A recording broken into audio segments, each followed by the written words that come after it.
practicing the Dhamma, we have our starting point, which is our life that is still mixed up with and subject to suffering of different kinds. And we have a finishing point, which is Nibbana and liberation from all suffering. And the Brahmaviharas is the way that leads out of suffering to Nibbana.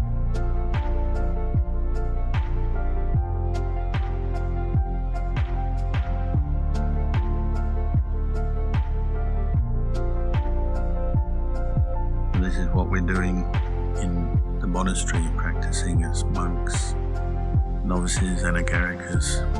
We're pursuing that pathway, and we're fortunate that the Buddha gave us, left us it, and that it's been preserved by all the different Sangha members since the time of the Buddha down to the present day.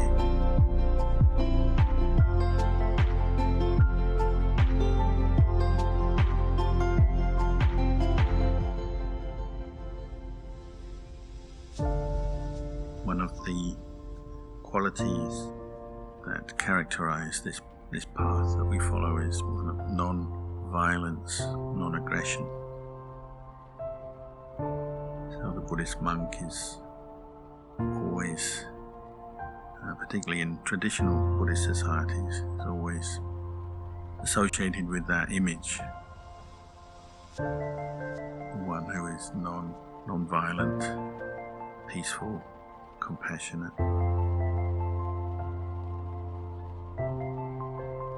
It points to the practice of, particularly the practice of the brahmaviharas, metta, karuna, mudita, upekkha, which form part of the foundation of our practice.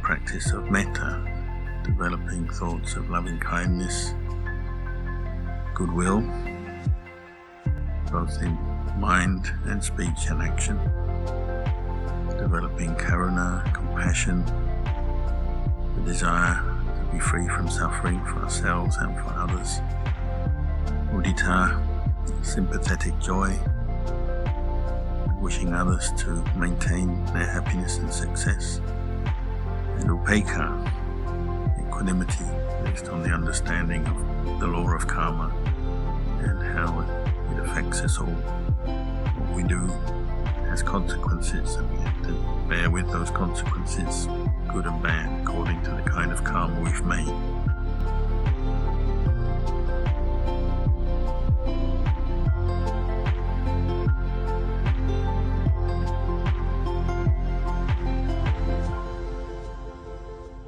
But the practice and the intention of the Brahmaviharas runs through our practice in daily life, whether we're on our own in the forest, in our kuti, or when we're in situations with other monks, sangha, or with the laity.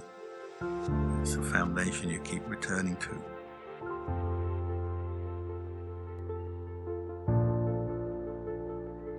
Life is like that. Once in a while, unexpected things happen. You meet people you don't know, you're not sure what they're up to. Maybe they themselves are unhappy or have developed a lot of anger. Or maybe you meet animals unexpectedly and they're frightened by you, or you're frightened by them. These things can happen. But it's at those times you appreciate the value of practicing the Brahmaviharas.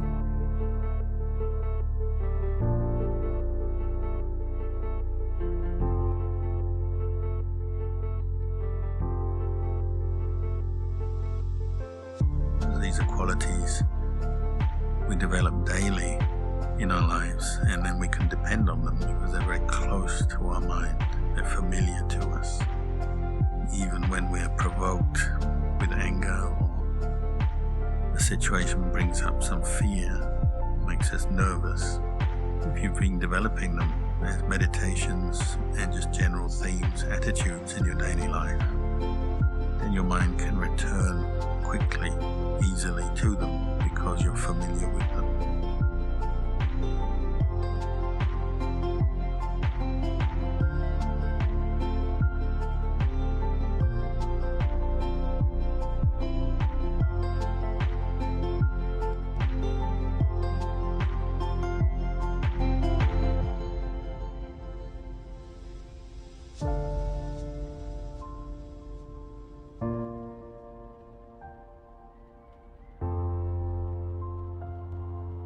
We have to learn how to be at peace with ourselves.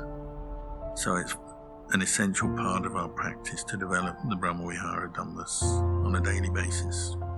So that's why we chant regularly and reflect on these, as well as maybe developing them as meditations. Starting with this intention, myself and others equally, may we be well, may everybody be well, may all beings be well. And of course it's an evolution, it's a practice that you develop, and it highlights where you're still attached.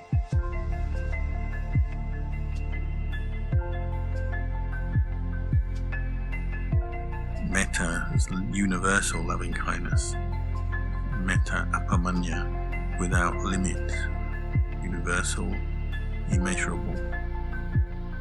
That already sets up the idea each one of these brahmaviharas is developed equally towards oneself and then to all beings, including those you know, those you don't know, those you like, those you don't like.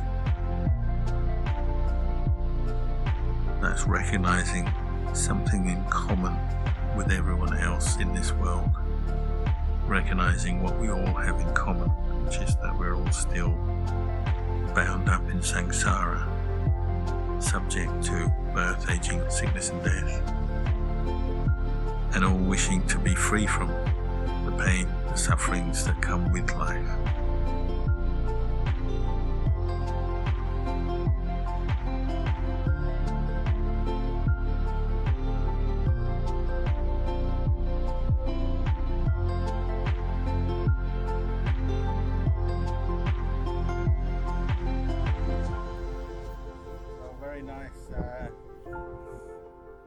Place to build something in honor of the Buddha. So we'll just, as a celebration of that, we'll just chant Iti Piso, and you're welcome to join in if you know the words.